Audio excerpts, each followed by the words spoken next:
This is the first time you've touched me. I'm so happy. Please don't touch yourself after this. Like, I don't want to deal with another man getting involved that way. Oh, not you too, Luke. Like, come on. Enoch's already, rubbed one off. I don't need you, jerking it off in... Where are we? The gym? Are you jorking it in the gym? All right, let's kick things off with Enoch's. I wonder how weird he's gonna get with me. Spoiler alert, really weird. After he was wrung out, Enoch he realized himself sweating profusely. It was much more intense than he had expected. Even though the tranquilizers never worked, he hadn't been able to endure it until now. This was the first time he actually unleashed his desire. Damn. I hate to admit it, but this feels so good. It's her fault. How is it my fault? Enoch was very angry with Lion. After all, his body had become so sensitive in just a few days because of her. He felt dreadfully insulted. But whenever he thought of Lion's angry face, a mix of emotions immediately welled up in his heart. God damn it! All I can think about is her. It's just so fucking annoying! Enoch tried to focus on his work, but Lion continued to occupy his mind. It even reminded him of her sweet scent, which made his crotch twitch and pulsate. I must fucking kill her! It's not my fault that I make you want to tranquilize your penis, my dude.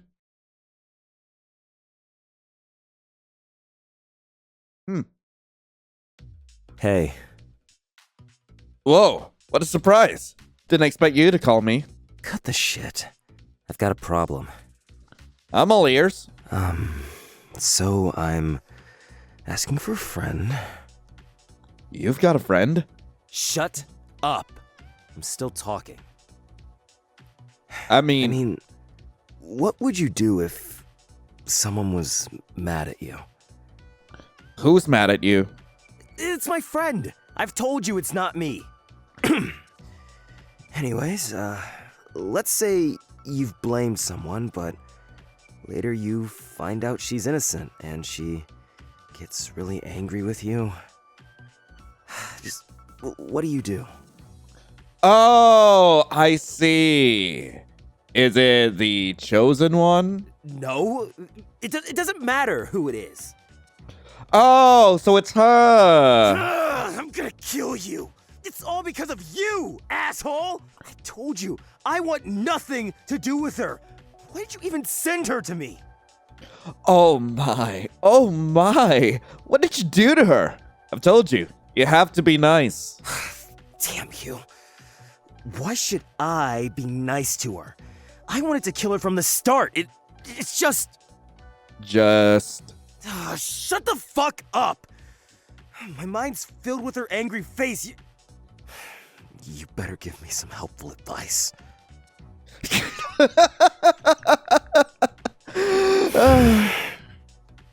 Well, what about giving her a gift? A gift? You have to be sincere when you apologize, right?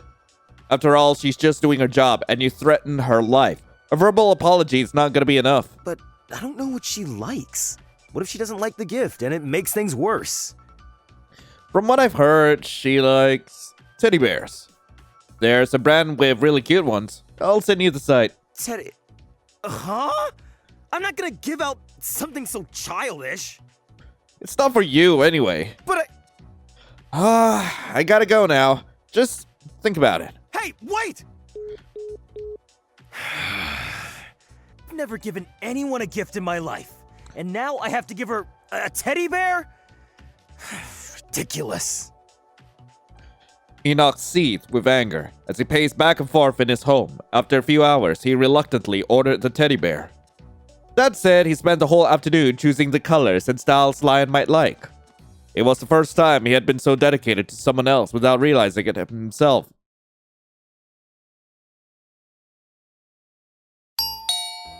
A few days later, Enoch received the order. He opened the package only to find that there are 2 teddy bears inside. I've got a bad feeling. Enoch found a small note between the teddy bears, and he instantly knew who wrote it. It's a buy one, get one free offer. Keep one for yourself. P.S. The colors are matching. They're a happy couple. Not your mom! What in the world was that, Enox? Enox grabbed the extra bear and was about to throw it out the door, but the words couple brought Lion's face to his mind. Damn it. Who wants to couple with her? He muttered as he put the extra bear on the shelf. She really got a bad taste. He gazed at the teddy bear's dumb face and gave it a flick on its eye. All right. Now I just have to send it over. No, right, I have to apologize. Enox recalled what that man had said and spent another entire afternoon writing a card. Even after posting the plushie, Enox was restless. He even called Lion to confirm before sighing in great relief. Great. I've got nothing to do with her anymore. I can finally get over her. Enox was too naive to realize that his mind was already occupied by Lion, to the point that he would soon invite her directly to his home. Wait, what? Alright, let's go chill out with Luke and see what happens. Oh, not you too, Luke. Like, come on. Enoch's already, rubbed one off. I don't need you, jerking it off. And where are we? The gym? Are you jorking it in the gym? Luke went to the gym after work as usual. His corded muscles rippled with every push, and sweat dripped down his sturdy chest. All eyes in the room were drawn to his sexy presence. No one could concentrate on their workouts. Luke let out an unconscious groan. Those around him even turned off their music to get a better listen to it. I'm so glad to know that I'm not the only one who's down bad for Luke. He was well aware of the attention he received. Even new people filled this time slot just to watch him work out. He didn't care at all. He had grown up with it, too much of it. He sometimes found it annoying. Miss Luke, back at the gym again. A regular gym visitor approached Luke and struck up a conversation. Hi there, Peter. Although Luke didn't want to chat, he put on a smile. You're in such great shape, Mr. Luke. I'm sure you have plenty of admirers. Really? I hadn't noticed. Hey, you dating anyone? No, I'm not into that sort of thing. Oh, really? Yeah. Not even one you find attractive? Sorry, Peter, that crosses the line of privacy. I'd rather not answer it. Luke was still smiling, but the light in his eyes had faded. Okay. See you then. That's annoying. Aren't they educated to respect people's privacy? There's always some annoying ass, no matter what kind of human they are. I miss Little Bunny's voice. I miss talking to her. That's the one thing that'll put me in a good mood. Huh. I'm back. Luke returned to his apartment. It was extremely spacious for a single man. Tata! He ran to a wiggling furball on the living room table. The rabbit in the cage noticed it faster and hopped around excitedly. Daddy's home, my little princess. Have you been a good bunny? Here, enjoy your dinner. Let's play together after my shower. I wanna play too! The bunny nibbled the green leaves Luke gave it and waited for him. Phew. Hi there. Luke came topless out of the bathroom a while later with a towel on his broad shoulders. Sorry to keep you waiting, princess. Luke released Tata from the cage and immediately jumped onto him. This is adorable! He was caught off guard and fell to the couch with the rabbit. Such a naughty bunny. Yes, I am. Yes, I am. Why did you get up here? There's no food. Tata seemed not to care and rubbed against Luke's chest, leaving it covered in rabbit fur. It tickles. Tata always loved to run all over his body, whether in the fluffy hair or the defined muscles or even... Oh, not there. You naughty bunny. Oh! Oh! Why not, though? That's for another bunny. For me? Luke picked up Tata and put it back on his chest. Do you want to meet her? You two might get along pretty well. The rabbit blinked its round, bright eyes. It seemed to be asking, is it someone you like? Me? Do I like her? I don't know how it feels to like someone, but she's the only person who makes me feel like life's fun. Without her, I probably wouldn't know why I'm still alive. Do you think that means I like her? The rabbit tilted her head, looking as if to say, only you know the answer. I really don't know. Anyway, it's fun to follow her around and tease her. Rabbit, breathing in rhythm. Oops.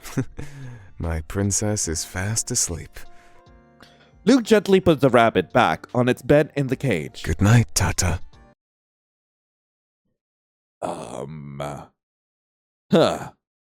Luke opened the room at the end of the corridor. A large map was drawn on the wall. The map was covered with various photos, some crossed out with a red marker. He glanced at one of the photos at the left, picked up a marker and drew a big cross. I almost forgot this one's dead too. Poor thing. More and more people are getting involved. More of them are coming to this town though. Sure enough, Little Bunny brought great influence to this town. Will I be the next one? Right up my alley. I love challenges. Since he wants Little Bunny so badly, I won't let him get her.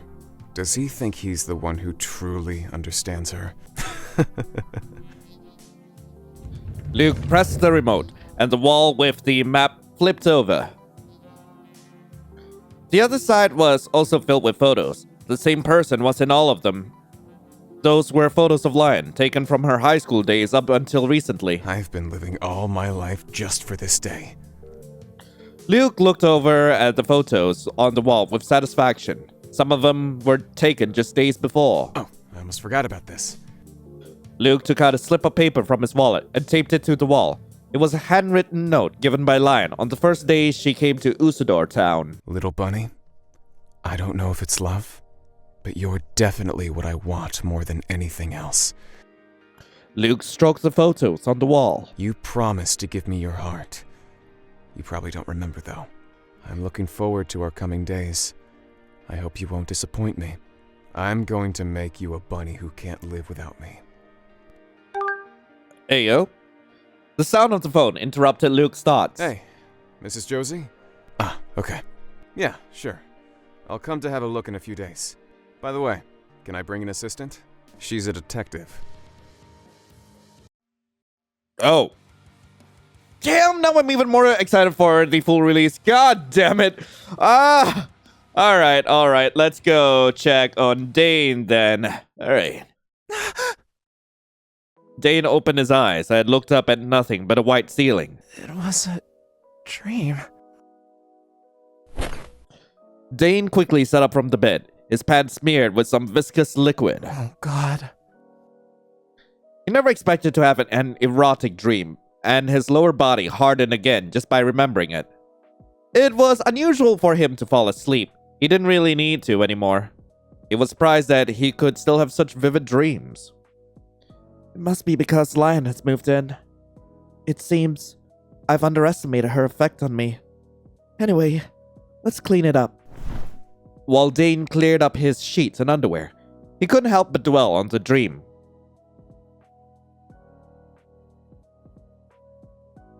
He felt the immediate urge to check in on her.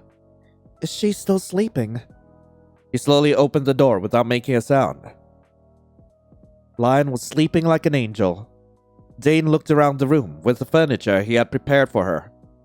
He had replaced everything and cleaned it earnestly before she had arrived. Everything inside, including the mattress, was bought just for her, only after he had tried them himself. She seems to be sleeping comfortably. He was afraid getting too close to her would cause him to lose control of himself. I'd be more than happy to stand here 24 hours just to look at her. Huh. Lion rolled to the other side, facing the doorway. Dane's heart skipped a beat. The blanket slipped off. Dane walked to the bedside automatically and pulled the blanket back over her shoulder. Oh, you'll catch a cold. Dane couldn't refrain himself and sat by her bed, watching Lion's peaceful, sleeping face closely. She looks lovely. He gently ruffled her hair, and her cherry lips parted slightly. Dane sat mesmerized, studying every detail of her. My heart can't take it anymore. I wish I could stay in this moment forever. Dane wanted to caress Lion's face, but he feared that even the slightest movement would wake her. Hey, so much has happened all this time. But seeing you like this makes it all worthwhile. Will you like me? Oh, sorry. Maybe I'm too greedy. I'm asking nothing. I'll be happy as long as you stay by my side. His whispers were filled with years and years of love for her. I wonder what she would think if she remembered who I was before. Everything would be different now if she hadn't saved me. I'm starting to regret it now, so I'm the one who made her forget. Oh, did I wake her? Dane stood up immediately, but Lion didn't seem to be awake. Is she just talking in her dreams? Dane. Although Lion was just sleep-talking, Dane was shocked by her words. He fell to the ground. I can't. Dane was so excited that he could barely stand. He leaned against the wall and briskly left the room.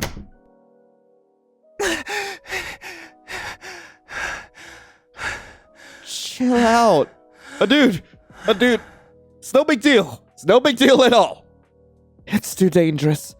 I'm going out of my mind. Did she dream about me? Or am I still dreaming? My dude, come on. This is supposed to be the safe for work part of the video. No! He pinched himself hard to check whether he was still dreaming. Oh my. So it's true. I wonder how I appeared to her in her dream.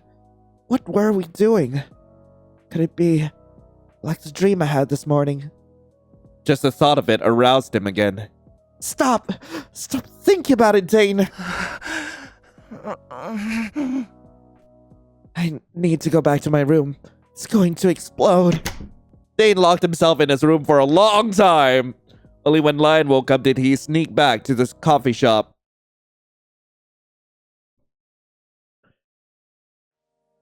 He tried to calm down and reflected on how his body had been affected by Lion during this period of time. If she had such an effect on me, the others must be even more affected. It's alright. Everything's still under control. After all, I've been preparing for this for a long time. No one's gonna touch her under my watch. Except for those guys. I really need to get rid of them as soon as I can. Especially that bastard who baited her outside. I'm gonna tear him to pieces once I find him. A rustle of footsteps from upstairs interrupted Dane's thoughts. It was his beloved. It's time to make her coffee. But for now, I should just enjoy the time she's here with me. I'll do anything just to keep her by my side. Alright, neat. We've still got Sid, G-Sharp, and Clark to go through, so hey, Sid, my boy! Siddy! Sid stood before an old building, quietly planning his path to get inside. A heavy iron gate locked the entrance, but Sid knew that the person he was looking for was inside. The back door should be inside the alley. Not gonna waste my time to find it, though. I'm not here to play at solving puzzles. Clang. Sid effortlessly broke the lock with a single kick and lifted the heavy iron gate with one hand. What a dirty place. It was no surprise that inside the building was decrepit, with dim lights and a foul odor. Sid's target was on the second floor. However, the sound Sid had made had already attracted a gang of thugs on the first floor. Hey! How did that guy get in? Did you lock the front gate? 5. No. 6 of them? Maybe? Oi! Who are you? Why so much noise? Sid put on his earphones. He hated noise. Frickin' answer me! The angry gangsters surrounded Sid and took out their weapons. You're frickin' dead, you son of a... Before the thug could finish his sentence, Sid had already kicked him flying to the wall. Why can't you keep your mouth shut? Damn! Ow! All the gangsters on the first floor were wiped out in one fell swoop. Not even a warm-up. First day of work? Sid walked upstairs without a backward glance. Along the way, some thugs tried to stop him, but they were no match for him. Why are we here? Sid made it to the second floor. The noisy crowd fell into an abrupt silence. Everyone was surprised by the young face who had shown up so suddenly. Sid took out their weapons and some stepped towards Sid, but Sid showed no interest in them and kept walking. An obese man dressed in luxury brand sat in the center of the room, staring at Sid impatiently. You got that file, right? I need that. Give it to me. Huh? Who the hell are you? Just do what I've asked, so no one's gonna get hurt. Did y'all hear this, Shorty? Do I need to call your mom to pick you up, kid? Don't say I didn't. A metal bat swung towards Sid's left temple, but he caught it with one hand. His eyes didn't even leave the obese man. Warn you! Sid grabbed the metal bat and swung at the gangsters around him. They knocked to the ground in a flash. You... Who the hell are you? Don't just stand around, get him! The obese man retreated behind his men, and all the others circled Sid. The gang grabbed their weapons and rushed towards him. Yeah! What the hell? Sid was barehanded, but his gaze was unwavering. He floated like a butterfly and dodged all the attacks, causing a few gangsters to accidentally attack their peers. He casually knocked a few of them out and sent one hurtling across the room and knocked down a bunch more. No matter how tall or bulky they were, no one stood a chance against Sid. You freaking bastard! Several gangsters with knives dashed towards Sid, shockingly, in the chaos. One of them stabbed Sid in the abdomen. The others seized their chance. Blood spattering. Blood kept pouring out of Sid. The obese man, seeing his victory was assured, stepped out, raised his chin, and looked down at Sid. Now who's the one getting hurt? Pitiful. If he moves a muscle, he'll bleed out. Really? Oh! Oh, Sid pulled the knives out of his body and stabbed them into the ones attacking him. He then stood up as if nothing had happened. How? How are you still standing? No, we got your vital organs. I saw that myself. So it's not vital. What? The beast man suddenly realized all his men had been taken down. Sid pulled out the last knife and held it to the fat man's eye. Give me that file. Last warning. Okay, I'll give it to you. But who are you? No, what are you? I'm just an ordinary detective. The hell? Also, all of this is very familiar to me. The office of an organization. Sid dropped a USB with important files onto the desk of the man in a white suit. Here, the thing you want. Even faster than expected. The man in the suit expressed his admiration while confirming the data in the USB. I heard you took down Big Beard's men all by yourself. That's insane. It's because I'm the best fighters in the industry. You're just like the rumors say. Any interest in working for me? I don't come here for chit-chat. Have you done checking yet? Relax, kid.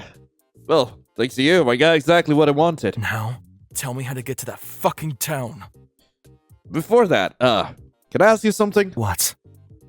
What's that thing hanging on your belt? Does it suit you? The man in the suit pointed at the chicky doll hanging on Sid's belt. One touch and you're dead. Whoa, chill out, bro. Get to the point. All right, take this. The man in the suit handed Sid a compass. Take this with you, and you'll find that town. Sid glared at the man in the suit with an expression saying, "Don't you dare lie to me." Swear by my life. Huh. You sure, though? No one ever returns from that town. Sid calmly turned his head and looked straight into the man's eyes. Then not me. He's cocky. Can't appreciate it. Sid's home. Upon returning home, Sid changed out of his blood-stained clothes. The wounds from today's fights are mostly healed. I thought I'd grown used to it. It still hurts being stabbed right in the gut. Better be more careful next time.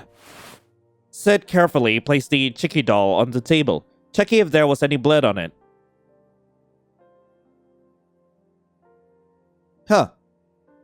Good thing I put it away earlier. It would have gotten dirty again. After confirming it was clean, Sid smiled. Sid treasured this Chicky doll a lot. It was a gift from Lion. It's one of a kind. Look at it now, reminded him of high school. Sid, happy birthday! What's this? It's cute, right? Made it myself. You made it? Sid would never forget the sight of his childhood best friend, whose hands were covered in band-aids, smiling brightly under the setting sun. Since that day, Sid brought the Chicky doll with him wherever he went. Even as he grew older, and Lion bashfully asked him to put it away. Idiot. She'll never know how much it means to me. The phone rang. Without checking, Sid knew it was from Clark. He was probably trying to stop Sid from going to Usodar town and looking for Lion by himself. The ringing stopped, and then a message notification chimed. You can't stop me, old man. Sid didn't even read the message. He blocked Clark. That idiot has no idea what she's getting herself into. If only I had let her. There's no time to regret. The only thing I should do now is save her from those people immediately. Or, better yet, get rid of them. Lion. I'll come to you soon. Wait for me. Alright, that's Sid's route done. What about G Sharp? Hey, yo, G Sharp, let's go. Heavy metal songs echoed through Soul's rehearsal room. It wasn't even rehearsal time. One of the band members couldn't sleep well unless he heard such noise. A man with blue and yellow hair was curled up, sleeping on the large couch in the middle of the room.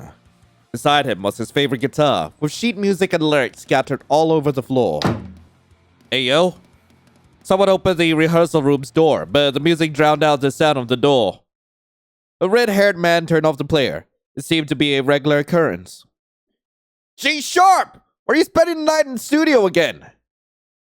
Good thing these rooms are soundproofed, or else the neighbors would have complained like crazy. Hey, G Sharp! Wakey wakey! Another man with a bold hairstyle kept shaking G Sharp until his long eyelashes fluttered. Huh? Finally awake. So noisy. Huh? Oh, guys. Good morning. G Sharp, don't spend the night in the rehearsal room again. Why don't you just go home? I just don't want to. It's lonely. And I can work on the go if inspiration strikes. You can do that at home. Oh, don't be petty. There's nothing inconvenient anyway. But you leave a mess and just run away every freaking time. I should take a photo and post it on our socials. Leave it, bro. Don't you remember the last time we did that? All the comments say they want to take him home and feed him. Ugh, stuff like that makes me so jealous of him. So tired. Guys, I want to go grab a coffee. A super sweet one.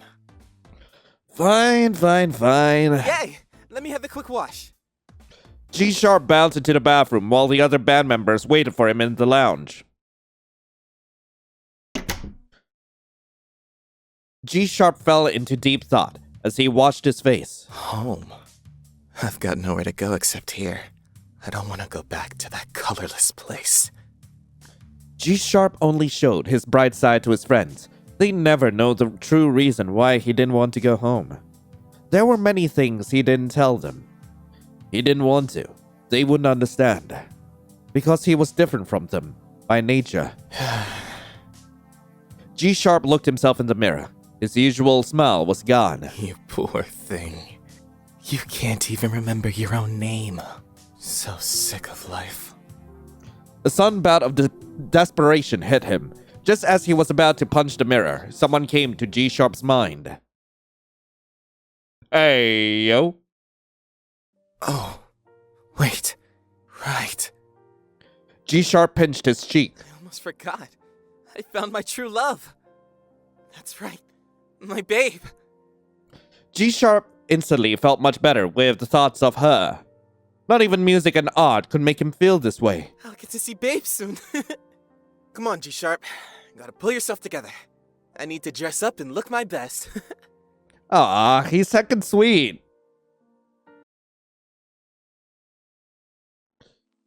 So, any luck with that new song for the concert? Sure, I've got 'em all. Really? So soon?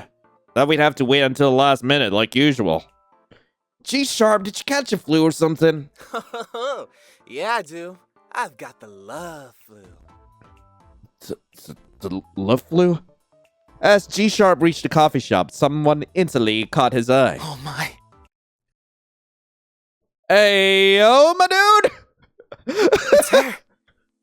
G-Sharp couldn't hide his inner joy and sprinted to the glass window to peek at his beloved. Aw, she's so dazzling. Why does she look so bright? Oh, I've never known there were so many colors in the world. I knew it. She's my destiny. G-Sharp? Coming. Good morning. Oh, Oh, we meet again, babe. good morning, G-Sharp. Where's Dane? Dane just left for an errand. He should be back soon. I see. I'll wait then. G-Sharp sat next to Lion and realized that she kept glancing at him. Gosh, she's looking at me with those lovely eyes. Does she realize how obvious she's making it? She's too cute. Babe, do you like my face? Sorry. Don't be shy. I can feel your gaze burning through me. It's not like that! Before G-Sharp could react, Lion reached for G-Sharp's face. There's a petal stuck on your face. Sorry, couldn't help look at it. It's so blatant. This unexpected move left G-Sharp stunned. The band members couldn't resist laughing, but G-Sharp wasn't embarrassed and became even more excited. Thanks, babe. This is the first time you've touched me. I'm so happy. Please don't touch yourself onto this. Like, I don't want to deal with another man getting involved that way. Also, it sounded creepy. G-Sharp couldn't stop himself. What do you mean? Would you go on a date with me? I want to get to know you better, babe. Even if you say so. Pretty please, with the cherry on top. Is she gonna say yes? Is she? In the midst of excitement, G-Sharp sensed that someone was approaching the coffee shop. Bad timing. The glass door was opened by someone who used to be G-Sharp's close friend. Dane, good morning. Make me a coffee, please. Hey, good morning, G-Sharp. Dane's smile dropped when he saw G-Sharp sitting with Lion. Sure. Soon after, Dane passed the coffee to G-Sharp, whilst his body language conveyed the message, "You should go now." Alright, I should get going. See ya, babe. Bye-bye.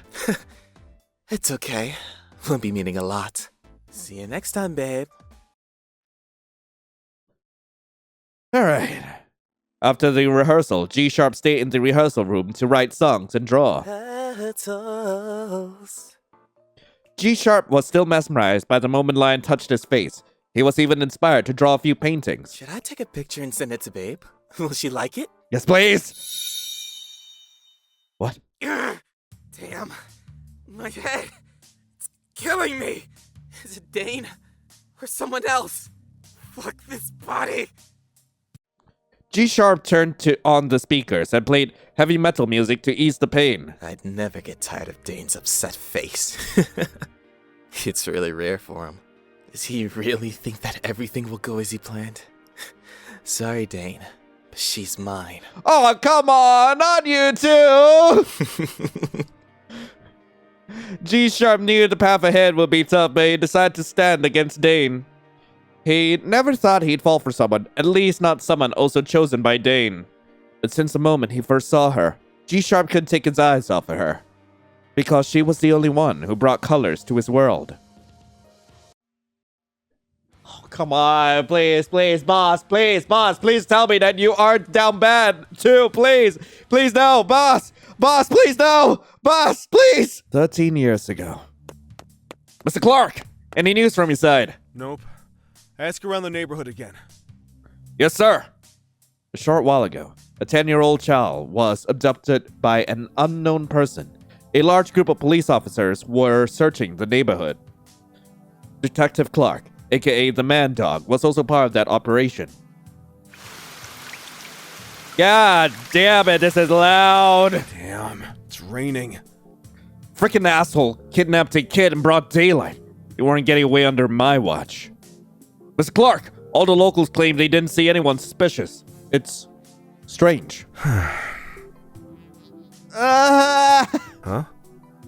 Suddenly, Clark noticed some unusual sounds. Mr. Clark? Hand me the umbrella. I'll go and check it out that way. Huh. Clark walked close to the source of the sound, a neighborhood children's park. He quickly noticed something was wrong near the slide. He fumbled in his pockets for his pistol, prepared to take on the culprit at any moment. However, he soon realized it was unnecessary. A 10-year-old girl sat curled up in a space behind the slide, crying. Behind her were 3 lifeless adult bodies lying in a pool of blood. Clark recognized 2 of them.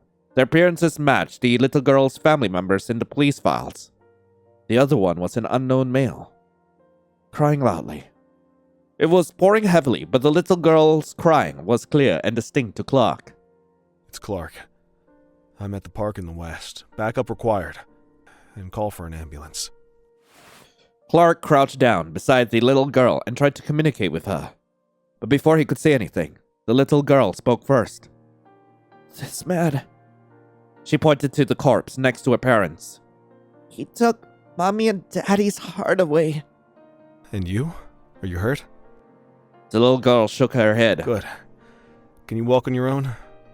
Come here. I'll take you to a safe place. A while later, the police moved the corpses away, but the little girl refused to leave the scene. Hey, kiddo. You like staying there? Isn't it scary? Leave me alone! The girl stared emptily at the spot where her parents used to be. Clark tried to say something, but no words would comfort the little girl. Okay. Mr. Clark, that kid. Clark gestured that he would handle it and told the team to leave first.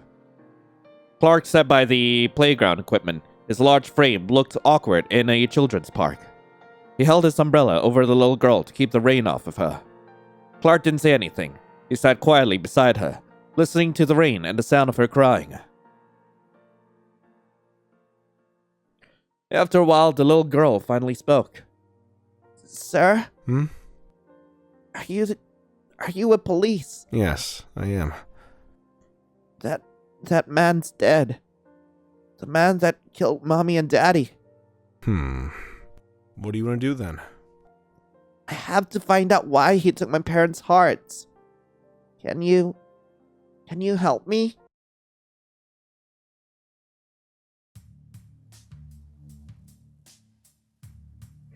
Clark! Hey, Clark! You listening? A man's shout brought Clark's thoughts back. Oh. Sorry. I was just thinking.